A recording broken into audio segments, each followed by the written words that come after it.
That's a very good question. Ilchul arayo and ilsu issayo. These are like very confusing grammar patterns. On the surface, they both seem to have similar meaning. Ilchul arayo, I know how to do something. Ilsu issayo, I can do something. So it seems like both of them are talking about the ability to do something. But there is a difference. Let me explain.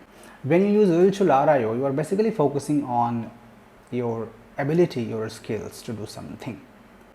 Like I know how to speak Korean. 한국어를 할 줄 알아요. I know how to drive. 운전할 줄 알아요. On the other hand, when you use 일수 있어요, it also talks about ability and skills at times, but it also has some other meanings. It also talks about whether you are in a situation to do something, whether you are willing to do something.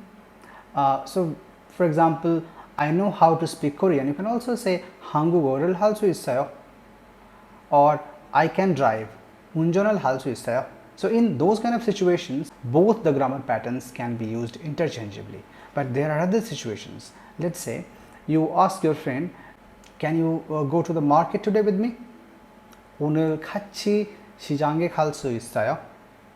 You have the skills and ability to go to the market, right? You have legs and you can take a taxi, or so ability is not in question here. The question is whether you are free, you are in a situation where you can go with me, or are you even willing to go with me? So can you go with me is not a question about your skills or ability. In the same way, let's say someone is talking to you over phone and you want to ask him, can you please speak a little slowly, 천천히? So you can say, 좀 천천히 말할 수 있어요? 좀 천천히 얘기할 수 있어요? Can you ask, 좀 천천히 얘기할 줄 알아요? Do you have the ability or skill to speak slowly?